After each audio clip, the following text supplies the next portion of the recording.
안녕하세요. 저는 해보게 댕대 대표 장호석입니다.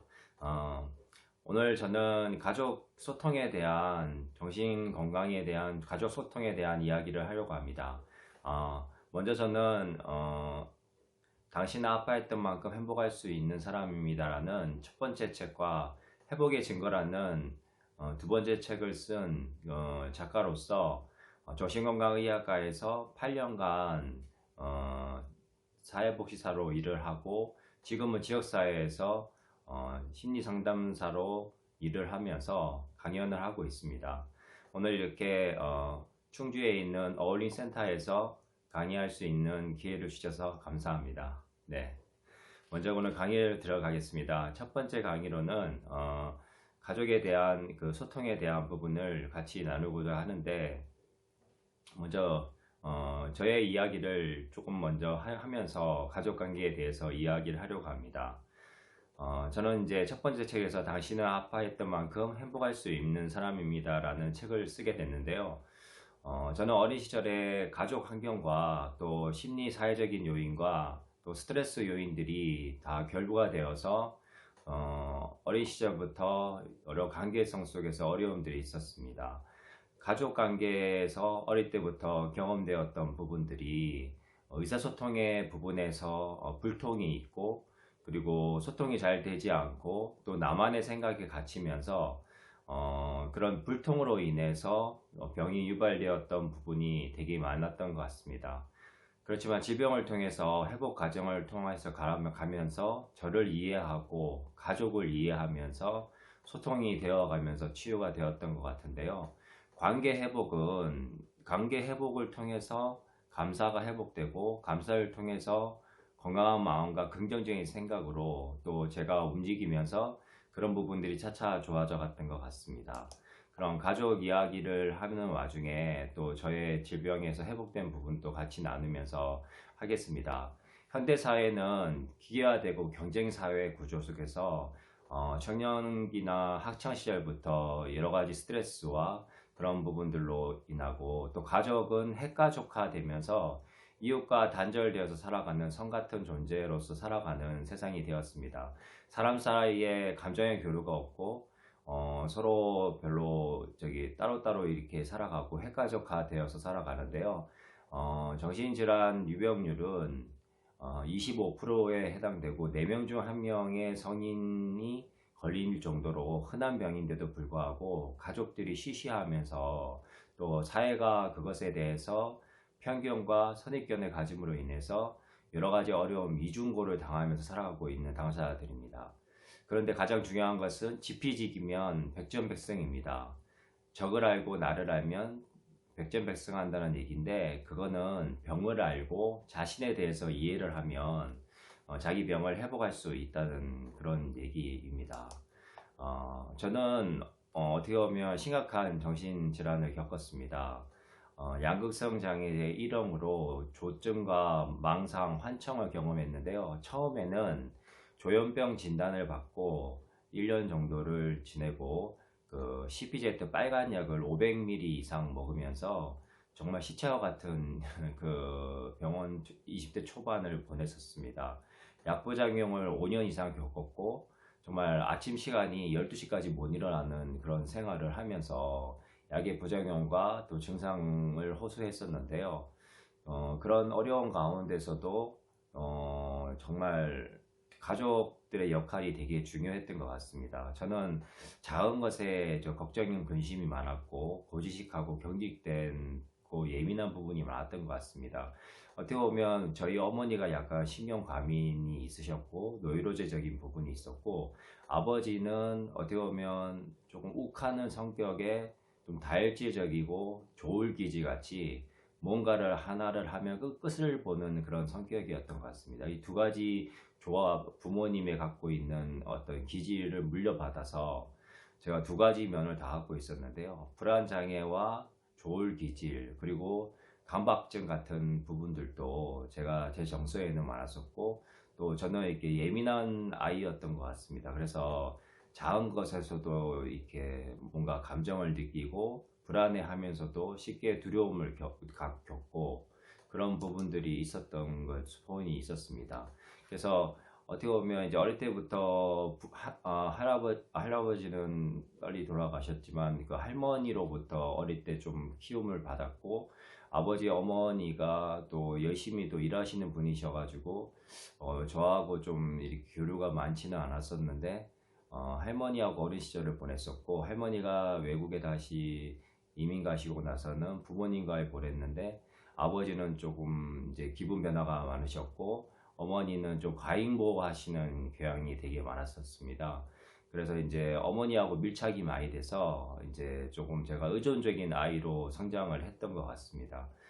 그러다 보니까 이제 작은 것에서 예민하고, 또 어머니를 하고 시간을 많이 보냈는데, 또 어머니가 또 약간 강박 성향이 강하시고 좀 불안감이 또 있으시고 해서, 저도 똑같이 강박이나 불안도도 되게 영향을 받아서 저도 좀 높았던 것 같습니다. 그래서 뭘 하면 뭐 깨끗이 치워야 된다, 청소에 대한 그런 강박도 많았었고요.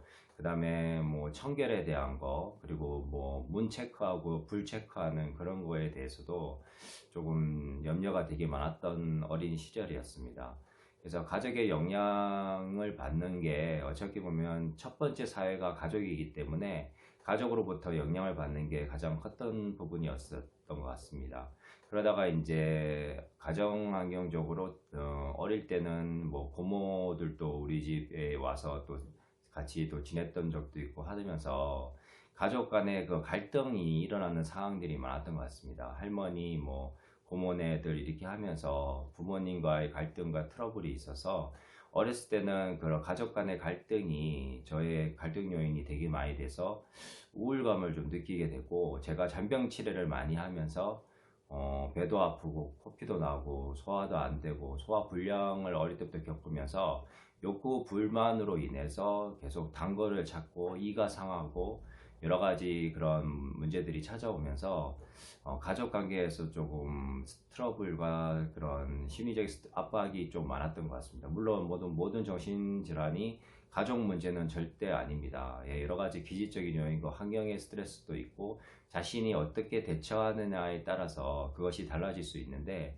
가족이 어릴 때는 이제 부모님의 영향이 크기 때문에 부모님의 갈등이 자녀들에게 미치는 영향은 컸던 부분도 있었던 것 같습니다. 그래서 중요한 거는 부모님이 일관성 있게 자녀들을 대하고 태도 가지는 부분이 중요한데, 부모님이 어떨 때는 칭찬을 했다가 또 어떨 때는 막 꾸지람을 했다가 어쩔 때는 막 몰아세웠다가 또 어쩔 때는 또 굉장히 격렬했다가 또 잔소리를 너무 많이 했다가 뭐 이런, 저희 집안은 좀 감정 표출 자체가 다른 가정보다는 조금 심했던 것 같습니다. 그래서 제가 그 심리적으로 예민한 데다가 우리 형제가 누나 저 여동생인데, 다른 형제들은 그래도 어느 정도 자기 병이 나지 않고 잘 생활을 했는데, 저는 어떻게 보면 좀 문학 소년 같고 좀 더 예민한 부분이 많았던 것 같아서 저가 사춘기 시절부터 조금 더 예민해지고 여러 가지 갈등이 있었는데요.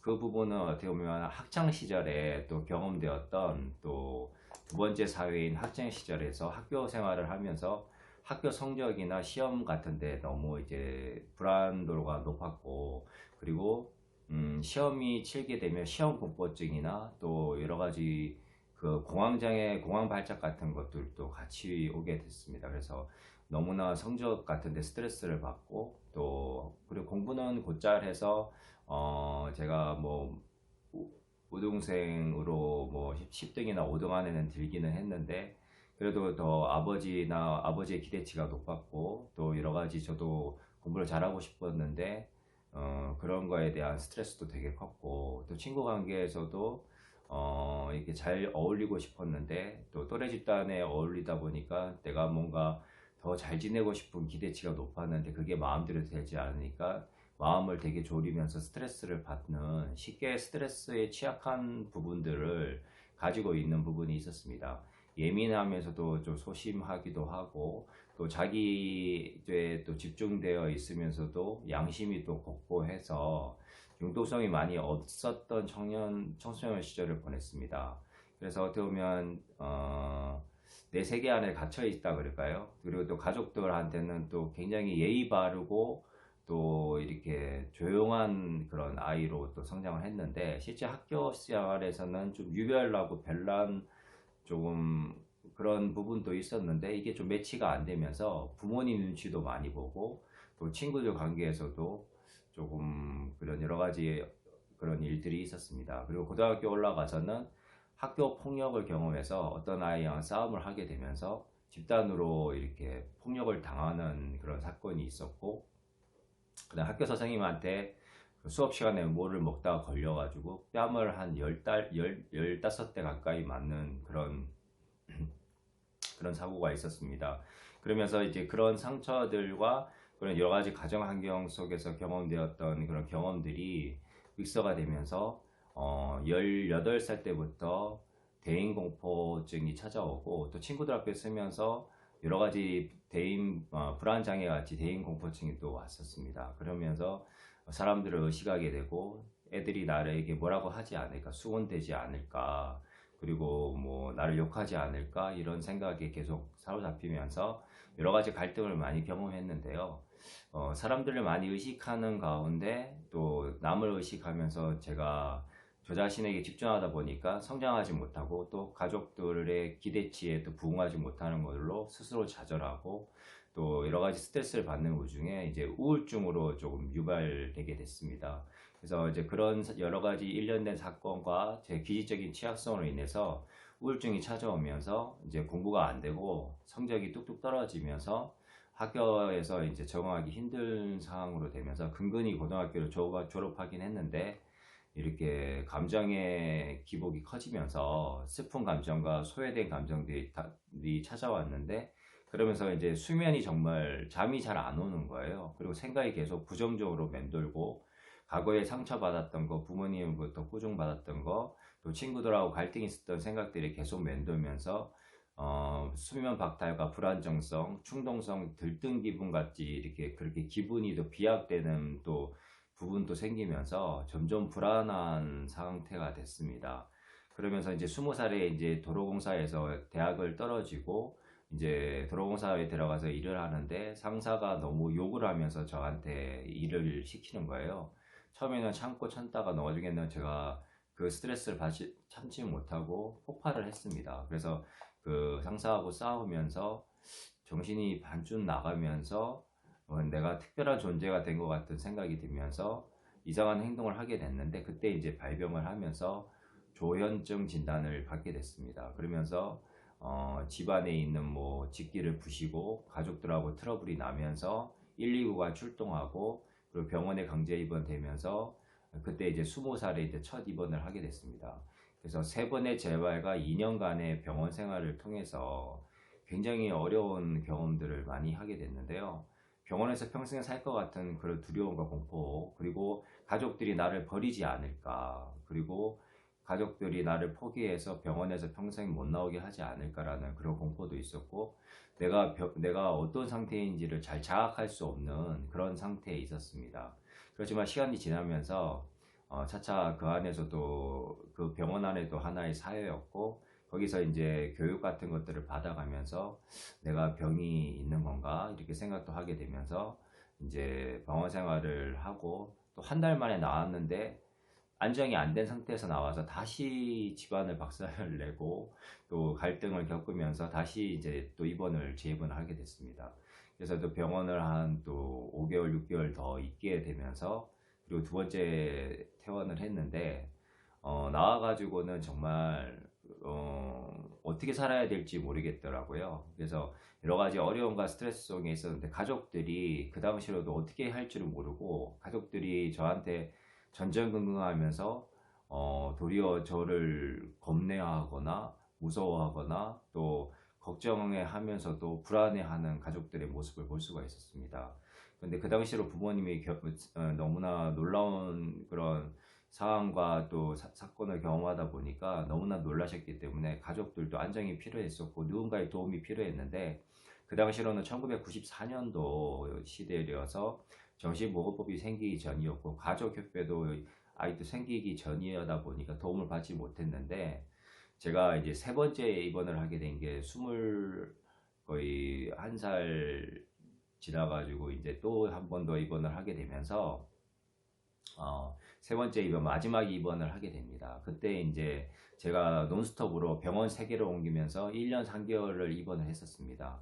대학병원에서 또 다른 병원, 또 서울까지 이사를 오면서 이렇게 또 병원을 옮겨가면서 이렇게 입원을 하게 됐는데, 그때 이제 마지막에 퇴원할 때 저에게 맞는 약을 찾고 진단명을 양극성 전동장애로 받으면서 조울증으로 받으면서 맞는 약을 좀 찾아가면서 심리치료를, 정신치료를 같이 받게 됐습니다.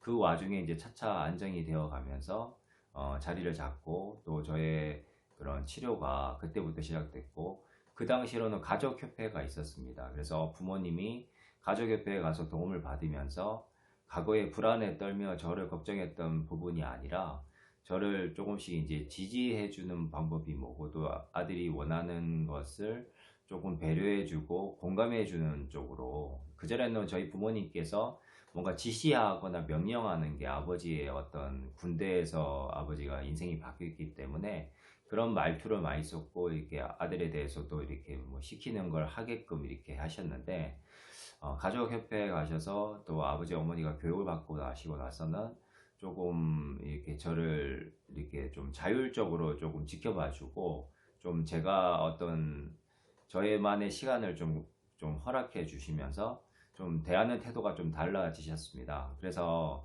제가 좀 삶에 조금 편안함이 느껴졌고, 또 아버지와의 갈등이 또 심했기 때문에 또 아버지를 미워하는 마음도 그 당시로는 되게 컸고, 아버지한테 눌려가지고 또 아버지의 기대치 때문에 제가 또 이렇게 힘들었던 부분들로 인해서 아버지에 대한 원망과 분노가 컸었는데, 그 당시 아버지가 지방에 내려가셔서 일을 하시는 부분도 있어서 좀 신체적 거리가 멀어지니까 아무래도 감정 표출이 없기 때문에 스트레스 요인이 좀 줄어들었고요. 어머니하고는 너무나 또 지나치게 밀착되어 있고 과잉보호적으로 되어 있어서 또 그것이 힘들기는 했습니다.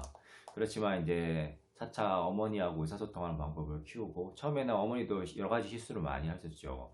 내가 너 때문에 못 살겠다. 그리고 너 그렇게 하려면 무인도 가서 너 혼자 살아라.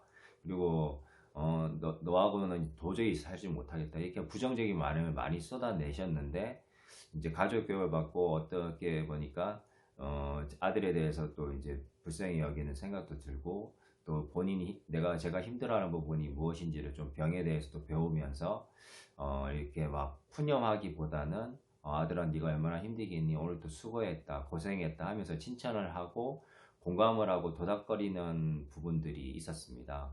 이제 그렇게 말을 바꾸시고 행동을 하시니까 저도 조금 마음의 스트레스가 좀 풀리고, 또 스트레스 받는 게 없어서 어머니와 싸우는 횟수도 좀 줄어들었습니다.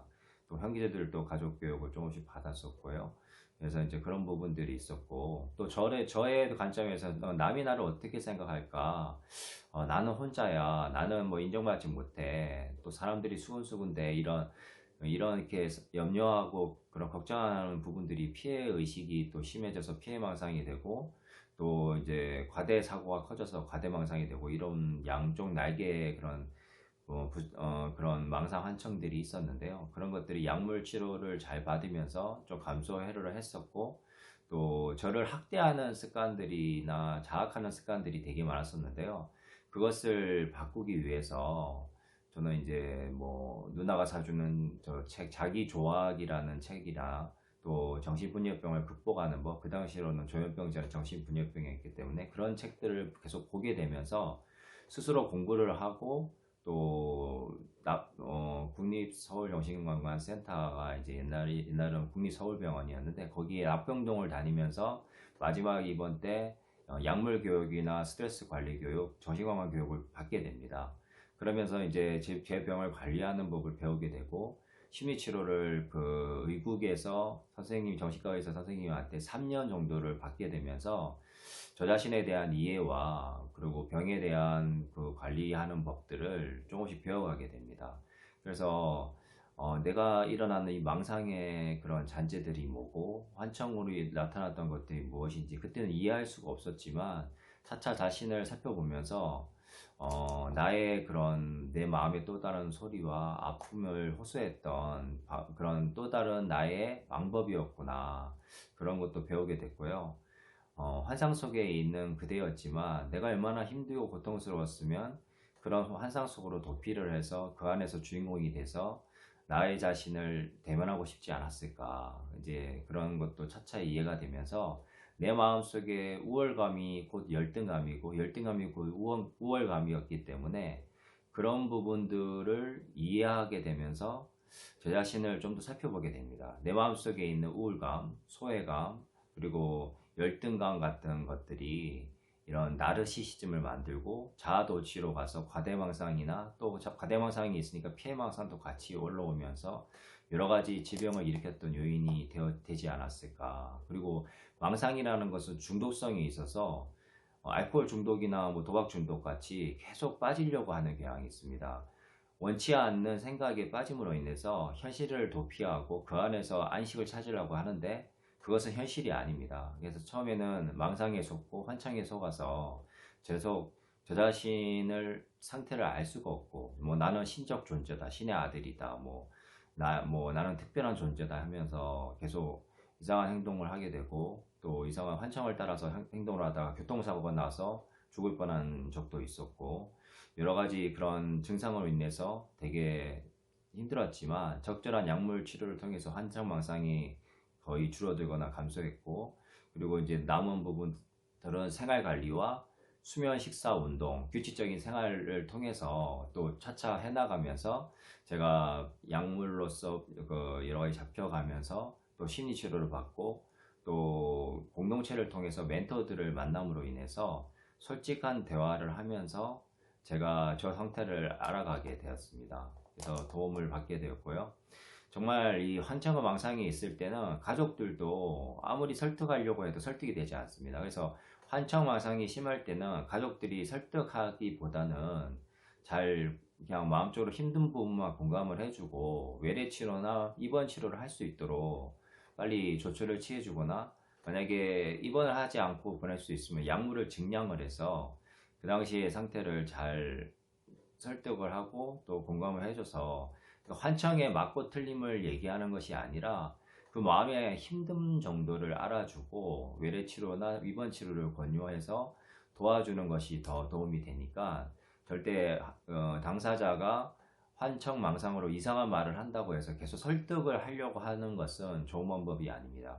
설득이 되지 않는 상태로 그렇게 망상과 환청이 굳어지기 때문에 그 당시로는 결국 설득하지 마시고 네가 그런 생각을 하고 있구나. 그렇게 너가 얼마나 힘들면 그러겠니. 이렇게 대처를 해주시면서 병원에 빨리 치료를 받고 약물 치료를 받으면 이제 환청망상이 약해집니다.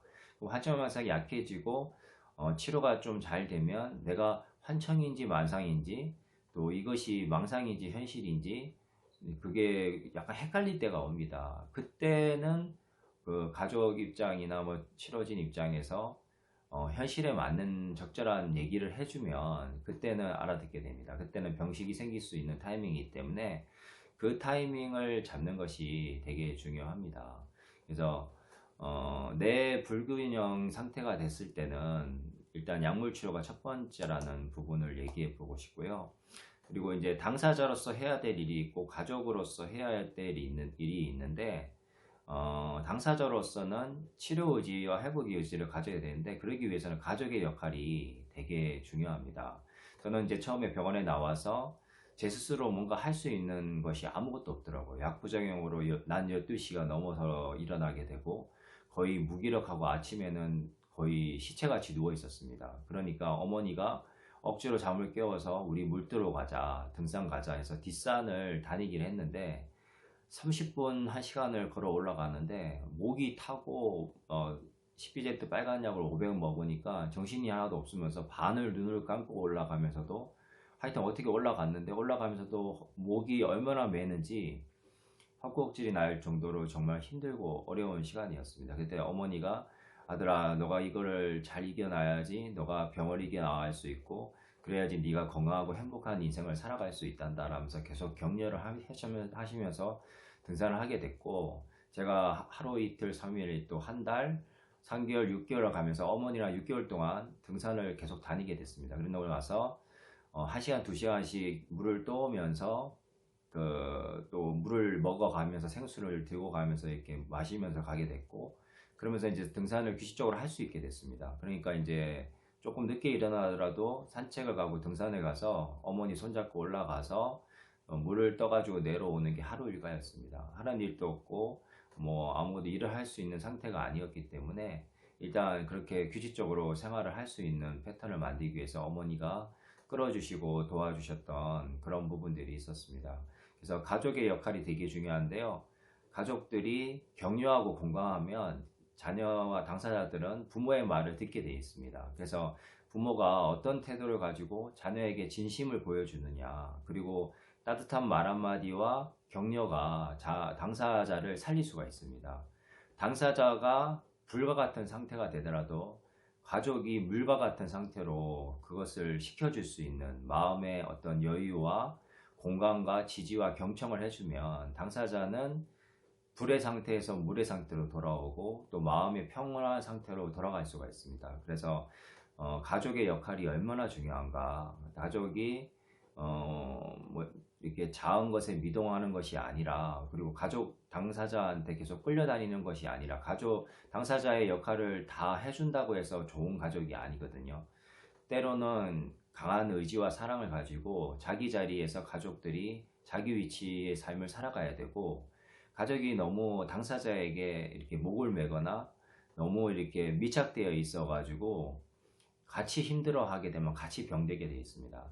공유성 정신증이 걸릴 수도 있고, 가족들도 같이 병원에 입원할 수 있고, 약을 먹는 상태에 있는 가족들도 되게 많이 제가 상담을 하다 보니까 많더라고요. 그래서 그거는 좋은 방법이 아니고, 가족은 가족의 삶을 살아가야 됩니다. 당사자가 아무리 힘들고 고통스럽더라도 부모 입장에서는 대신 아파해주고 싶고, 대신 자녀 대신 내가 병을 겪고 싶다는 말을 저희 어머니도 하시고 그랬는데, 근데 너무 그렇게 감정 공감이나 이입돼 있으면 가족도 같이 병이 들고 고통 당하게 됩니다. 그러니까 가족들도 자기의 삶을 먼저 챙기고, 그리고 나서 조금 여유를 가지고 마음에 좀 거리감이 필요합니다. 그래서 당사자의 작은 변화에도 너무 요동치면 안 됩니다. 물론 여러 가지 당사자의 변화와 급작스러운 행동으로 인해서 불안감이 되게 높아서 그런 거가 충분히 이해가 되지만, 일단 호들갑 떨지 말고 적절한 거리가 필요한 것이 도리어 당사자를 더 안심시키고 정서적으로 안정감을 줄 수 있는 그런 부분이라고 생각을 합니다. 그래서 가족이 너무 이렇게 흔들리지 말자, 그리고 자기 자리를 지켜주자, 그리고 관심과 배려를 가지되 너무 밀착되지 말자, 그리고 나무와 나무 사이에는 그 간격의 거리가 있듯이 자녀의 어떤 그 경계를 침범하지도 말고, 또 심리적인 거리가 너무 좁아서 침범하지도 말고, 또 너무 멀어서 또 너무 거리가 멀어져서도 안 되겠죠. 그래서 적정한 거리를 찾는 것이 가정의 어떤 체계를 바꿈으로 인해서 당사자가 회복될 수 있다라는 부분을 좀 얘기해 드리고 싶습니다. 그리고 당사자들이 심리 치료를 받도록 좀 많이 애썼으면 좋겠습니다. 약물 치료가 주긴 하고 첫 단추이긴 하지만 약물 치료만으로는 회복될 수가 없습니다. 복합성 뇌기능 장애 전반적으로 여러 측면에서 문제가 정신증을 일으키기 때문에 한 가지 원인이 아닙니다. 그래서 심리치료도 받고 또 사회복지사들의 도움을 받아서 지역사회에서 또 생활할 수 있는 공동체적인 부분과 정신건강복지센터, 쉼터, 정신재활센터 이런 부분들의 도움도 받아가면서 또 독립주거도 하고 일자리도 구하고 낙병동도 다니면서 또 자기 취미생활도 하고 친구관계도 다시 회복하는 과정, 그런 여러 가지들이 통합적으로 갈 때 가족들이 먼저 정보를 먼저 알아야 됩니다. 많은 가족들을 제가 상담하고 있는데요. 가족들이 이렇게 먼저 찾아와서 손을 내밀고 정보를 알고 자녀들보다 먼저 한 발짝 앞서서 그것에 대한 지식을 가지면 자녀들을 진정으로 도울 수 있습니다. 요즘에는 유튜브, 책, 그리고 여러 가지 좋은 정보, 카페, 그리고 밴드 이런 정보들을 통해서 정신건강에 대한 많은 정보들이 나와 있습니다. 그리고 도움을 받을 수 있는 루트가 많고, 또 충주 어울림 센터를 통해서도 이렇게 많은 분들이 도움을 받고 있지 않습니까? 그래서 이런 센터를 통해서도 교육을 받고 도움을 받을 수 있는 길이 많이 열렸으니까 적극적으로 참여를 하시고 아는 것이 힘이다. 그리고 먼저 손을 내밀면 누구든지 도움을 주는 사람들이 손을 잡아줍니다. 그래서 먼저 적극적으로 이렇게 나서서 하는 게 되게 중요하고요. 그리고 운동을 통해서 생활 루틴을 잡아주고 약물 관리는 철저히 할 수 있도록 처음부터 그거에 자리를 잡아줘야 됩니다. 그래서 그렇게 하고 그러다 보면 이제 저 같은 경우에는 이제 24살에 부모님이 이민을 가셨습니다. 미국으로. 그러면서 이제 제가 이제 자원나랑 이제 몇 년 지내다가 다시 독립적인 삶을 살아가게 됐는데요. 그 와중에 저는 이제 운동을 하면서 굉장히 많이 회복됐던 부분입니다. 그래서 몸을 사용하면 뇌 근육이 단련됩니다. 그래서 전두엽이나 여러 가지 그런 균형들이 잡히고, 그리고 신진대사가 원활해지면서 또 약부작용도 감소시키고, 또 운동을 통해서 되게 건강한 삶을 살아가는 길이 열리는데요. 그래서 운동을 통해서 전 태권도를 하게 됐습니다. 태권도를 27살 때부터, 어릴 때 한 2단 따랐는데 또 27살 때부터 해가지고 또 10년 가까이 태권도 일을 하고 배우고 또 사범 생활을 하면서 제가 4단까지 따고 사범 자격증을 땄는데, 그 과정에서 도움을 많이 받았고, 운동을 하면서 처음에는 이제 운동을 하게 된 것도 정신 건강과 다이어트나 뭐 여러 가지 심신의 건강을 위해서 태권도를 하게 됐습니다. 근데 취미가 가장 좋은 거는 이제 이 20대 때는 자기가 하고 싶은 것이 무엇인지 찾아야 되니까, 그전에는 질병으로 인해서 정신이 없어서 제가 무엇을 좋아하고 잘하는지를 몰랐는데, 일단 좋아하고 하고 싶은 것을 먼저 찾다 보니까 이제 태권도 일을 하게 됐는데, 그전에는 제가 23살부터는 이모부 노래방에서 가족들의 역할이 되게 중요한데, 가족들이 하고 있는 무슨 일이나 뭐 사업이 있다면 거기서 좀 일을 시켜보는 것도 되게 좋습니다. 저는 이모와 이모부가 하는 노래방에서 5년 동안 23살부터 27, 8살까지 노래방 청소를 했습니다. 또 캐셔도 하고, 또 거기서 이제 여러 가지 뭐 음료수도 팔고 이러면서 그렇게 서비스업으로 일단 재활을 했는데, 가족들의 역할이 되게 중요했습니다. 이모랑 소통을 하고, 또 어머니 대신 또 잘 챙겨주는 이모가 있어서 또 엄마의 역할을 대신해주고, 또 자군나랑 또 집에 가면 또 대화도 하고 또 얘기도 듣고 하면서, 가족 중에서도 감정 표출이 작고 나하고 코드가 맞는 형제나 가족과 친척이 있습니다. 그런 분들하고는 스트레스가 별로 많지 않기 때문에 잘 어울릴 수가 있거든요. 근데 이제 스트레스가 큰 형제나 뭐 친척은 조금 피하시는 게 좋고, 또 가족 중에서도 코드가 맞는 분이 있습니다. 뭐 아버지가 더 잘 맞는 당사자, 어머니가 더 잘 맞는 당사자, 형제 중에서도 누가 더 잘 맞는 형제가 있거든요. 그런 형제들하고는 같이 지내도 더 좋은 것 같습니다. 그래서 저는 그렇게 부모님 이민 가시고 나서는 이모네 가게에서 또 자군나랑 또 생활하면서 이렇게 또 20대를 보냈고, 그리고 나서 이제 27, 8살 때부터 태권도를 다시 배우면서 그것이 이제 열심히 또 운동을 하다 보니까 또 몸도 건강해지고 또 정신도 좀 더 건강해지면서 태권도 사범의 일로 들어가게 됐습니다. 태권도 사범이 그래서 되게 된 것도 이제 제 건강을 생각해서 차차 하게 됐고, 또 건강 관리를 통해서 제가 운동을 하게 되면서 정말 더 활력이 생기고 또 에너지를 올리면서 생활 관리를 하게 됐는데, 정신 건강의 첫 번째는 약물 관리이고, 그 다음에 수면, 식사, 운동, 이 세 가지가 에너지를 끌어올릴 수 있습니다. 충분한 수면, 7시간, 8시간씩 잠을 자고, 자는 시간도 중요하지만 일어나는 시간이 되게 중요하거든요. 저도 이제 정규직을 일을 하게 되면서 아침에 일어나는 시간이 조금 더 일찍 되게 됐고, 그러면서 생활 패턴을 갖게 됐는데, 일어나는 시간을 규칙적으로 하게 됐고, 아침 저녁으로 먹던 약을 저녁으로 몰아서 먹게 됐습니다. 사실은 약은 하루에 한 번만 먹어도 되고, 신경 안정제 계열이 없으면 저녁으로 몰아서 주성분을 먹어도 의사 선생님하고 상의하면 충분히 그럴 수가 있거든요. 가족들도 이런 부분들을, 자녀분들이 뭐 알바를 하거나 이제 일을 하게 되면 아침약으로 인해서 졸려가지고 거의 일을 못할 정도로 힘들어하는 당사자들이 있습니다. 그럴 때는 지혜롭게 의사랑 상의하시고 저녁으로 약을 몰아서 먹어도 된다고 그러면 저녁으로 한 번에 먹는 방법이 있으니까, 그러면 일상생활이 좀 더 수면 패턴이 더 잘 잡히고 밤에 잠을 논스톱으로 푹 자고 수면의 질을 높이면 낮 시간 동안 일을 하면서 파트타임이나 풀타임으로 일을 하게 됩니다. 저도 이제 27살, 8살 때부터는 이제 풀타임으로 태권도 사범 일을 하게 됐습니다. 그래서 저도 이제 이런 취미로 시작된 것이 직업이 됐고, 또 아버지가 이제 어릴 때부터 제가 심약하고 예민하다고 해서 운동을 많이 가르쳐서 이제 그때는 싫었는데 나중에는 이제 아버지한테 되게 감사하게 됐었고요. 또 가족 얘기를 조금 더 하자면 저는 20대 동안 그 질병으로 인해서 가족 관계가 상당히 힘들고 어려웠습니다. 예, 아버지도 되게 미워했었고 어머니도 너무 과잉보호하는 그런 부분들이 정말 또 싫고 또 감사하면서도 되게 싫고 이거 애증의 관계라 그럴까요?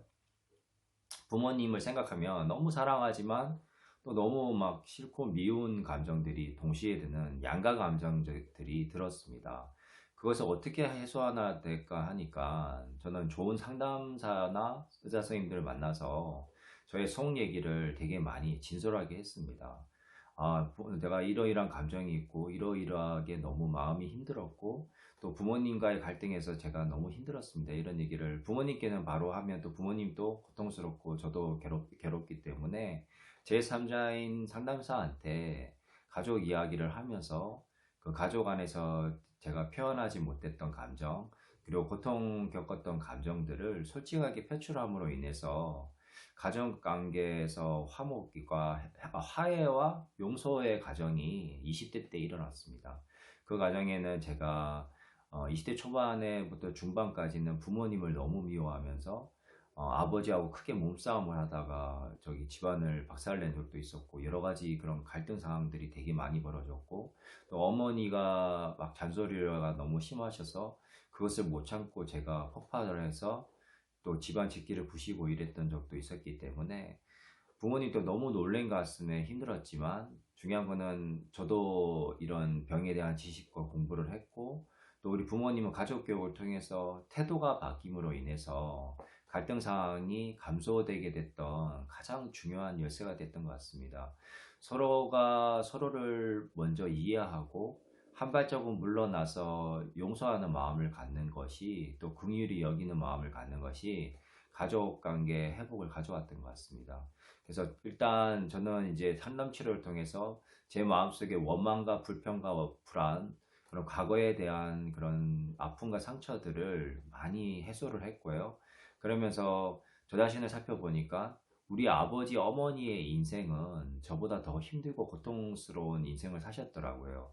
아버지 어머니도 불완전한 한 사람이었고 할아버지 할머니로부터 겪었던 많은 심적인 어려움과 환경적인 그런 정말 힘든 상황들을 많이 겪음으로 인해서 그런 성격과 상황이 되신 것을 이해하면서 제가 3대에 걸쳐서 가계부도 만들어 보고 또 부모님의 삶을 한번 생각해 보니까 제가 충분히 이해가 됐더라고요. 그래서 또 저의 상황도 이해가 됐고 부모님의 상황도 이해가 되면서 조금씩 제가 마음의 문이 열리게 됐습니다. 그러면서 또 심리 상담사의 도움을 또 받았고요. 그리고 또 25살에는 종교 생활, 신앙 생활을 함으로 인해서 용서와 사랑과 그런 부분에 대해서 또 배우게 되면서 부모님에 대한 마음과 그런 상황들 그리고 부모님이 힘들게 사셨고 또 사업을 하시다가 실패하시면서 겪었던 많은 갈등들을 이해하게 되면서 부모님의 마음이 조금씩 이해가 됐던 것 같습니다. 그리고 저도 사람 관계에서 만나고 헤어지고 또 여러 가지 경험들을 하면서 부모님에 대해서 또 마음이 헤아려졌고요. 그런 부분을 통해서 조금씩 철이 들어갔습니다. 그래서 정신질환에서 회복되는 거는 어떻게 보면 조금씩 철이 들어가는 것이 정신 건강에 도움이 되고 부모님 마음을 헤아리는 데까지 가려면 일단 나 자신을 먼저 자중자애해야 됩니다. 자기를 긍정하고 사랑하지 않으면 누구도 사랑할 수 없고 누구도 이해할 수가 없습니다. 근데 저 안에는 자기를 좋아하지 않고 사랑하지 않는 부분들이 되게 많았던 것 같습니다. 나를 좋아하지 않고 이렇게 미워하는 마음들로 가득 차 있었고 또 과거에 경험되었던 부정적인 경험으로 인해서 그것을 계속 제 발목을 잡고 부정적인 사고로 계속 끌고 가서 불면이나 여러 가지 또 수면 장애로 인해서 예민함과 짜증과 분노 폭발로 이렇게 가서 발병하게 되는 상황들을 계속 연출했는데, 일단 이 심리치료와 가족 간의 소통을 조금씩 하면서 용서의 과정을 가게 되고, 또 신앙생활을 하면서 가족들에 대해서 생각하는 관점도 좀 달라지게 되면서 서로를 불쌍히 여기는 마음을 가지게 됐습니다. 그래서 인간으로서 살아간다는 것이 얼마나 서로가 그 어려움과 갈등과 또 갈등 속에서 가족이 살아가고, 또 가족이 겪고 있는 과정이 서로 상호작용이라는 거죠. 모든 것이 전적으로 가족 탓도 아니고 모든 것이 제 탓도 아니고 서로 관계성 속에서 서로가 풀어나가야 될 숙제라는 것을 알게 되었던 것 같습니다. 그래서 이제 부모님과 떨어져 있는 시간이 도리어 약이 됐고요. 만약에 같이 붙어 있었으면 계속 같은 상황이 유발됐을 건데, 적절한 거리와 또 독립생활을 할 수 있는 계기를 마련하면서 저는 또 생정적으로 또 제 생활과 일을 할 수밖에 없는 상황이 됐고, 그러면서 좀 더 일을 통해서도 인간관계를 배우면서 가족 안에서의 경험되었던 것들이 얼마나 나중에는 고맙고 감사하며 가족과 함께하는 시간들이 얼마나 귀한가 하는 것도 나중에 알게 됐던 것 같습니다. 그래서 이제 20대 후반에는 태권도 일을 하면서 태권도 이제 시범단도 하게 되고, 또 전국으로 이제 시범도 하고, 그 다음에 중국으로 가서 또 시범을 하게 되면서 표창장도 받고, 이제 태권도 이제 사범으로서 아이들 가르치는 일을 하게 되면서 보람도 있고, 그러다가 이제 운전면허도 따서 승합차도 운전을 하고 이제 그렇게 되다가 제가 달리닥품이라는 공동체를 만나게 됩니다. 그래서 이제 그 공동체에서 정신건강 회복 공동체인데, 상처 입은 치유자로서 살아가는 어떤 사명에 대해서 알게 되면서 제가 정말 누군가를 돕는 사람이 돼야겠다. 나같이 정신질환이나 정신장애로 힘들어하는 사람들을 돕는 것이 삶을 살아가는 어떤 나에게 주어진, 나에게 병을 주신 의미인 것 같다라는 것을 알게 되면서 제가 그때부터 이제 봉사하면서 그런 단체에서 봉사하고 힘든 분들을 도우면서 이제 33살에 야간대학을 들어가게 됩니다. 그래서 사회복지학과를 들어가는 과정에서 부모님께서 또 물질적인 도움도 주셨고, 또 저도 일을 하면서 돈을 벌면서 야간대를 다니고 주경야독하면서 또 여러 가지 인터넷 단체나 카페에서도 또 활동을 하면서 또 여러 가지 교류를 하고 또 봉사활동을 하면서 여러 단체들에서 또 배워가면서 이렇게 활동을 했습니다. 그러다가 이제 저는 이제 25살에 조금 더 앞에 얘기인데, 정신건강 가족협회에서 거기서 이제 우수상을 받고 이제 수기를 쓰고 이제 하다가 2010년도에는 카미 간사도 하고 여러 가지 이제 활동을 하게 됩니다. 그러면서 이제 야간대에서도 이제 4년간 공부를 해서 사회복지학과 졸업했고, 그리고 이제 활동하다가 병원 정신건강의학과 병원에 도전을 해서 이제 정신건강의학과 병원 사회복지사가 되게 됐습니다.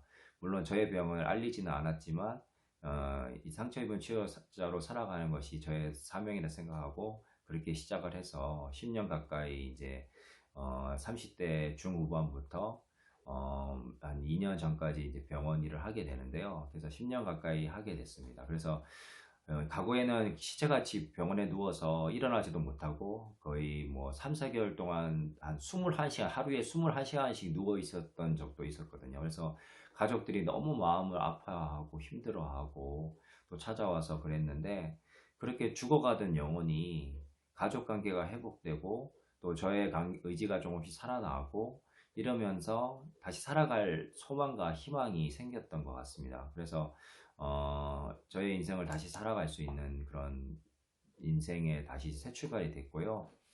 거의 이제 30대 후반부터 이제 병원 복지사로 일하면서 직장 생활을 이제 이제 병원의 직장 생활을 시작하게 됩니다.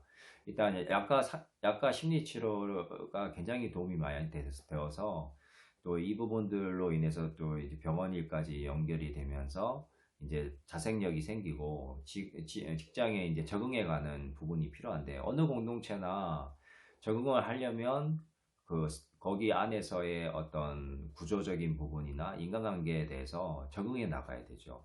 그러니까 제가 하고 싶은 것만 해가지고는 인간관계가 융화되지 않기 때문에 딴 사람들의 부분도 협력하면서 융화하는 방법들을 배우게 되고 그러면서 이제 부모님께 전화해서 또 도움도 청하기도 하고 또 멘토들에게 전화해서 어떻게 이런 상황이 때 어떻게 헤쳐나가야 되냐 이렇게 하면서 20대, 30대를 좀 이렇게 도움받을 수 있는 또 의사 선생님한테 적절하게 또 위기가 왔을 때는 약물도 또 조절하면서 이렇게 하면서 많은 분들의 도움을 받아갔습니다. 그러다가 이제 30세가 지나서는 증상이 이제 없어지고 적응이 되면서 약만 타지 이제 약도 많이 줄이게 되고 그냥 증상이 없는 상태로 되게 됐습니다. 그래서 이제 관리가 잘 됐고 이제 그것도 어떻게 보면 인간관계가 풀리고 가족관계가 풀리고 그리고 생활에도 안정감을 가지면서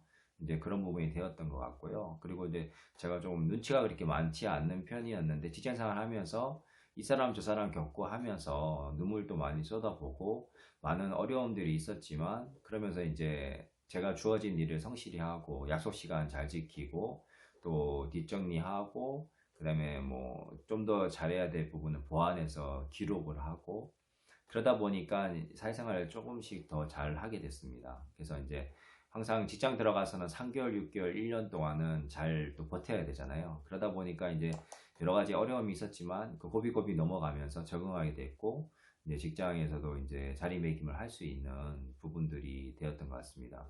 그것은 어떻게 보면 고통에 대해서 제가 어떤 상처 입은 치유자가 되겠다는 이제 그런 비전과 사명 이런 것들이 있었고 꿈이 있었고 그래서 이제 상처를 드러내는 용기. 제가 이제 병원에서는 이제 치료진으로 주로 이제 제가 아팠던 것을 얘기하진 않았지만 달리다군 공동체나 지역사회 가서는 제가 아팠던 것을 고백하면서 내가 이런 아픔들이 있었다라는 걸 고백하면서 두 가지 라인으로 또 교회에서는 또 청년부로도 열심히 또 섬겼고요. 그러면서 이제 여러 가지 일을 한 거죠. 그럼 먼저 당사자로서 어떤 할 일을 해야 하냐. 두 가지를 얘기하려는데요. 먼저 당사자 얘기를 먼저 하고 그다음에 가족 얘기를 하겠습니다. 먼저 당사자로서는 자기를 좋아해야 됩니다. 자기를 자긍자애, 자중자애를 해야 됩니다. 나를 사랑하지 않고서는 누구도 사랑할 수 없습니다. 먼저 자기의 장점과 강점, 그리고 단점과 보완점들을 적어보면서 자신에 대한 이해를 가져보는 겁니다. 그게 첫 번째, 자신을 이해하면 자기를 사랑하게 되고, 자기를 사랑하다 보면 수용하게 되고, 그러면 팔팔한 인생을 살아갈 수 있거든요. 그리고 주변과 지인들의 이야기를 경청해야 됩니다.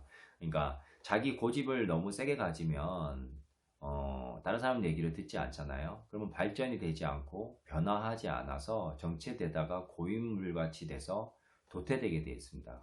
사회에서는 변화와 적응, 선택과 집중을 함으로 인해서 회복할 수 있거든요. 그래서 인생은 항상 배운다는 의미로 세 명이 모이면 그 중에 스승이 있고 항상 배울 점이 있다는 거. 그리고 만약에 저 사람이 하는 일이 못마땅하면 내가 저런 행동을 하지 말아야지라는 것을 배울 수 있기 때문에 항상 배움을 자세를 가지고 살아가는 것이 가장 좋았고 또 인간관계 갈등이 있을 때는 적절한 타이밍에 둘만의 소통을 통해서 풀어나가는 것이 되게 필요합니다. 왜냐하면 한 번 보고 안 볼 사람이 아니라 직장에서는 계속 마주치고 볼 수밖에 없는 사람이기 때문에 감정을 풀어가면서 또 조율하면서 가야 되는 어떤 작은 용기 같은 것들도 필요했던 것 같습니다.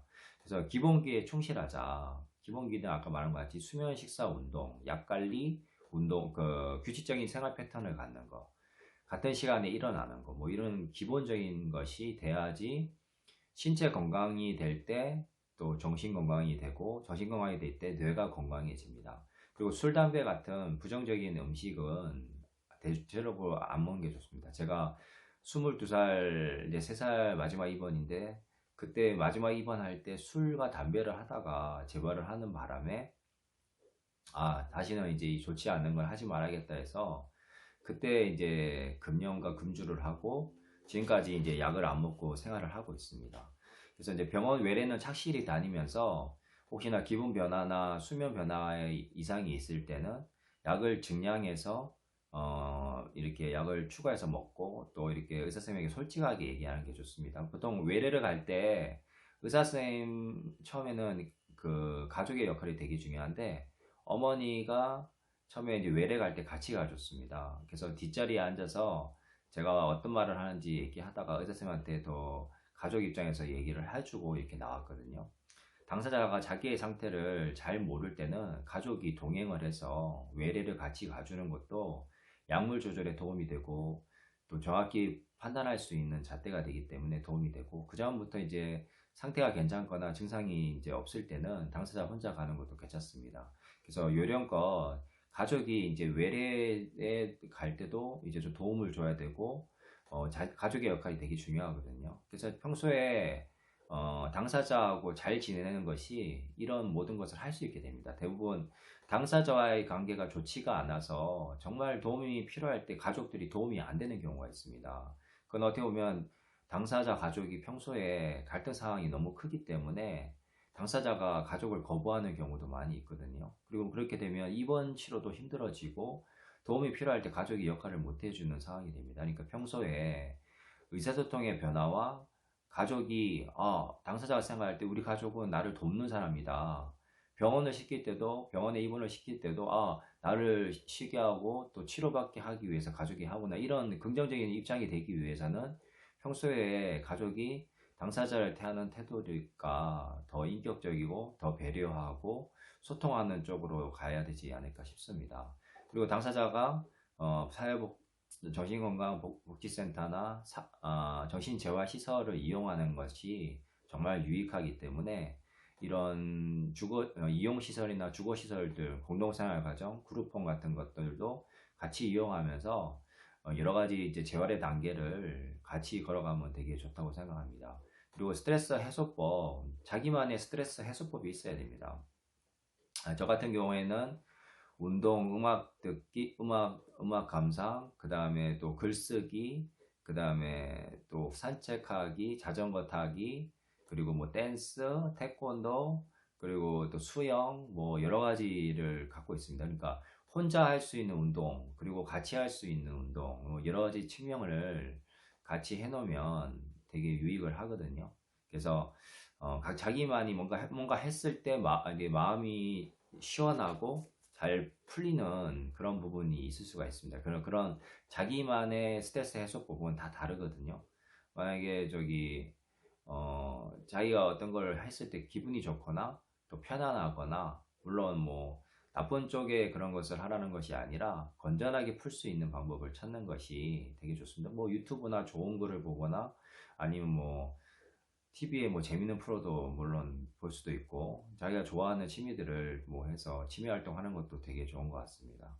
그리고 이제 알바나 일을 하면서 찾아서 하다 보면 일은 종합 예술입니다. 일을 하다 보면 인간관계와 일의 업무를 배움으로 인해서 사회 기능이 좋아지고요. 조현병 같은 경우에는 양성증상 외에도 음성증상으로 인해서 사회 기능이 되게 저하되고 인지력이 떨어지거든요. 반드시 상담 치료나 공동체 생활과 그리고 일을 통한 재활이 필요합니다. 쉬운 일부터 찾아서 하는 겁니다. 처음에는 알바나 그런 파트타임 일을 하다가 차차 시간을 들여서 자기에게 맞는 일을 찾는 것이 되게 중요하다고 합니다. 그리고 뇌 회복의 5가지는 감사, 운동, 기도, 공동체, 영성입니다. 이거는 종교학자가 얘기한 것이 아니라 뇌 과학자들이 얘기한 건데요. 감사는 회복의 첫걸음이고요. 운동을 하면 뇌가 활성화되고 뇌 피질이 두꺼워져서 또 뇌 건강이 안정화되고 심리적으로 안정이 됩니다. 그리고 기도를 통해서 감사를 습관화하고 공동체를 통해서 사회화를 받으면 사회 기능이나 인지력이 좋아집니다. 그리고 순발력도 좋아지고 사회생활을 할 수 있는 상태가 됩니다. 제가 섬기는 이제 다리다쿰이나 회복의 등대에 있는 회원들, 당사자분들, 가족들은 굉장히 회복이 많이 되어서 거의 다 직장 생활을 많이 하고 있고 자격증 준비를 하거나 또 직장 생활을 잘 하고 있거든요. 그까지 되기까지 뭐 엄청난 우여곡절이나 수많은 입원 그런 상황도 있었고, 그걸 잘 헤쳐나감으로 인해서 병식이 생김으로 인해서 재활을 해서 지역사회로 이제 돌아오게 됐는데, 그 과정은 눈물 겹도록 정말 고생을 많이 했습니다. 그렇지만 이제 이 건강의 가장 기본되는 이런 당사자가 해야 될 일들을 차차 하다 보면 회복의 길로 갈 수 있다는 것을 말씀드리고 싶습니다. 많은 젊은이들이 왔고, 또 일자리를 찾아갔고, 또 직업 재활도 하고, 자기 재기도 해서 이렇게 열심히 생활하고 있는 청년들 많이 있습니다. 예. 그 다음에 이제 관계는 회복의 힘이다. 저희 인간관계에서 오는 그런 스트레스가, 그거를 잘 관리할 수 있으면 도리어 그 스트레스가 자기 성장의 어떤 바탕이 될 수가 있는데, 그것을 감당하지 못하면 그게 이제 질병이나 재발로 연결이 되는데요. 심리적인 지지를 해주는 분들이 주변에 있는 것이 되게 중요합니다. 정서적인 안정감을 가지면 힘이 나고 안정이 되면 자기에게 주어진 일을 또 충실히 할 수 있고 집중을 할 수 있거든요. 그래서 서로가 친구가 되어주고, 가족도 친구같이 이렇게 수평적인 관계로서 나아가는 것이 되게 좋습니다. 지시적이고 명령적인 것이 아니라 소통하고 친밀감을 갖고, 가족 간에 또 예의를 지켜야 되거든요. 아무리 가족과 가족이 편하다고 해서 막말을 하거나 또 뭐 이렇게 함부로 이렇게 행동을 하거나 하면 또 이 예민한 당사자들은 상처를 받습니다. 그래서 이게 말에도 좀 배려를 하고 공감을 하고 경청을 하면서 여러 가지 그런 부분들을 좀 기다려주면서 격려하는 것이 되게 중요하고요.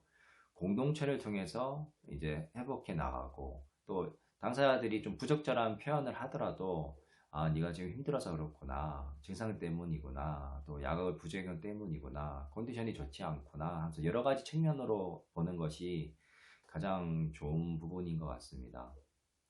그래서 가족은 항상 든든한 조력자가 되어야 된다는 거, 여러 측면으로서 가족들이 부분이고요. 그러면 이제 가족이 해야 될 일은 뭔가? 가족이 정말로 힘이 될 수 있는 존재입니다. 가족은 뭐 얘기했지만 사랑하지만 또 미워할 수 있는 존재가 또 가족이지만, 그만큼 편하고 좋다는 부분이라고 말할 수도 있습니다.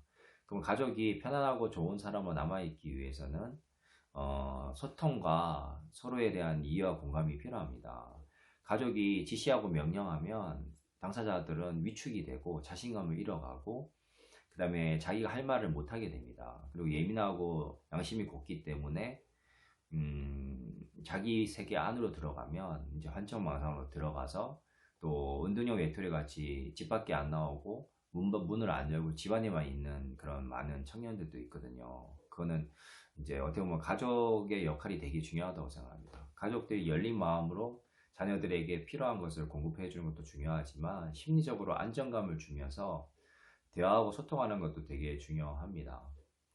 그래서 당사자가 지금 필요한 게 뭐고, 무엇을 원하고 있는가, 가족과의 대화를 원하는가, 아니면 편안함을 통해서 자기의 일을 찾기를 원하는가, 아니면 질병을 관리하는 것이 필요한가, 그러면 거기에 맞게 정보나 책이나 뭐 유튜버들을 소개해 준다거나, 아니면 공동체나 어떤 정신재활 시설을 나갈 수 있도록 또 연계를 한다거나, 이런 여러 가지 부분들을 가족이 해줄 수가 있는 겁니다. 그래서 저 같은 경우에도 이제 가족들이 가족 교육을 받았고, 또 신앙생활, 종교생활을 통해서도 서로가 이제 공감대가 생기면서 그런 의사소통을 하다 보니까 좀 더 잘 됐고, 옛날에는 거침없이 말하고 상처를 주는 직설적인 대화를 많이 부모님이 하셨는데, 그 이후로는 이제 가족교육을 받고 나서는 한 번 더 생각하시고 얘기하고, 두 마디 세 마디 할 거를 한 마디로 좀 줄이시고, 그리고 감정을 좀 읽어주는 방식으로 그렇게 하셨고, 또 가장 좋은 건 또 가족이 이렇게 포옹을 이렇게 허깅을 해줬어요. 제가 이제 가족 교육을 받고 오더만 아들아 사랑한다, 너를 믿는다 하면서 아침마다 이렇게 안아주시는 거예요. 너무나 처음에는 이제 믿기지가 않았는데, 나중에 이제 1년 동안을 그렇게 해주시는 거예요. 아들아 사랑한다, 나는 너를 믿는다, 나는 너 편이다, 이렇게 하는데, 나중에는 이제 1년씩 그렇게 하니까 이제 진심으로 느껴졌습니다. 부모님이 또 그 당시로는 제가 또 그렇게 마음이 이렇게 열리질 않았는데도 가족이 그렇게 의지를 가지고 행동을 하니까 부모님이 나를 정말 사랑하시구나. 그리고 나의 마음을 이렇게 좀 위로해 주시는구나 하면서 또 마음이 조금씩 풀어졌던 부분이 있습니다. 그래서 부모님의 역할이 얼마나 중요한가. 자녀를 품고 믿어주고 사랑하는 것. 많은 말이 필요하지 않습니다. 행동으로 사랑한다, 믿는다 하면서 격려해주고 등을 도닥거리주고 아들의 마음과 딸의 마음을 이렇게 이해해주는 그런 부모님. 그러면 원망과 후회가 줄어들고요. 또 상담 치료를 통해서 제3의 또 심리치료사, 심리 상담사를 통해서 또 도움을 받을 수 있습니다. 그리고 나서 저희 부모님은 이민을 가셨는데요. 그래도 이민을 가셨어도 전화로 이렇게 통화를 하면서 항상 제 얘기를 들어주고 격려해 주면서 도닥거려 줬던 그런 부분들이 있었습니다. 그래서 가족 체계가 바뀌면 당사자가 바뀌고 또 당사자가 스스로 또 자기 할 일을 찾아서 하게 되다 보면 이렇게 가족과 당사자가 같이 유기적으로 회복 과정을 갈 수가 있습니다. 당사자는 재활의 과정에서 착실히 가고 자기 성찰을 하면서 자기 이해를 해야 나가는 부분들도 필요합니다. 그러면 적절한 약물 치료와 스트레스 관리를 잘한다면 누구든지 회복될 수 있습니다. 그래서 가족이 해야 될 일을 좀 더 얘기하자면 지시하고 다그치고 간섭하고 잔소리하기보다는 한 템포 기다려주고 편안함을 가지고 당사자들이 자율적으로 또 적절한 거리감을 두고 이렇게 할 수 있도록 스스로 할 수 있는 그런 얘기. 저희 어머니는 항상 그랬거든요. 아들아, 너는 스스로도 잘할 수 있어. 너가 할 수 있을 거야. 잘할 수 있어. 이렇게 하면서 계속 격려하면서 모든 걸 스스로 할 수 있게끔 하는 부분들이 있었거든요. 그게 되게 도움이 많이 됐던 것 같습니다. 왜냐하면 어린 시절에 너무 과보를 받으면 제가 무언가를 선택하기가 되게 우유부단해지고 선택이 어려워집니다. 근데 이제 어른이 됐을 때는 스스로 선택하고 결정하고 거기에 책임을 지는 게 어른이기 때문에 그런 어른이 되어가는 과정이 필요하더라고요. 그리고 이제 부모님의 권위적인 태도를 내려놓으시고 그냥 믿어주고 기다려주고 그냥 사랑한다 그러고 공감하고 경청하고 지지하고 그 다음에 감정을 억압하거나 표출을 하는 것이 아니라 고백적인 소통 방식을 가지고 그리고 뭐 이렇게 이중 언어라는 게 있는데 나를 이렇게 받아줄 것 같으면서 이렇게 밀어내는 어떤 반대 성향의 말을 하는 경우가 보통 있습니다. 그리고 그 어머니의 표정, 아버지의 표정 이런 게 되게 중요한데 표정과 어떤 느낌들이 일치할 수 있는 것이 되게 중요합니다. 어떻게 보면 비언어적인 부분들이 되게 크기 때문에 사람들은 이 당사자들은 되게 예민하기 때문에 표정과 느낌과 말투만 봐도 어떻게 그걸 촉이 옵니다. 그래서 진심인지 아닌지를 알기 때문에 부모들이 이제 그런 예민한 이런 당사자의 어떤 것들도 좀 이해를 해야 되고 진실한 소통 방법으로 인해서 말과 행동이 일치할 수 있는 그런 부분들이 될 때 당사자들을 진심으로 도와줄 수 있고 응원자가 될 수가 있습니다. 그러면 친구 같은 관계. 옛날에는 상하 구조의 관계였다면 이제 대등한 그 성인이기 때문에 이제 편안한 친구 같은 존재로 서로 대화하고 산책하고 우리 이제 회원 중에 이제 어떤 어머니와 아들이 있는데요. 대학로 가서 이제 연극 같이 보고 또 좋은 경치에 가서 차도 마시고 그다음에 밥도 먹으면서 또 여러 가지 활동을 하면서 또 시간을 보냈는데 그 친구가 이제 유튜버 활동을 합니다. 그래서 유튜브를 찍으면서 어머니가 찍어주면 그 유튜브를 가지고 편집을 해서 유튜버로 활동을 하면서 굉장히 또 자기의 삶을 살아가고 또 직장생활도 하고 하는데 재밌게 살아갑니다. 가족이 소통이 되면 엄마 아빠의 관계가 회복되고 그다음에 또 부모와 자식과의 관계가 소통이 되면서 예전에 경험하지 못했던 그런 일상에서의 회복을 또 찾게 됩니다. 그런 과정을 통해서 또 많이 회복된 과정을 보는데요. 부모의 역할이 그만큼 중요하다고 생각할 수 있습니다.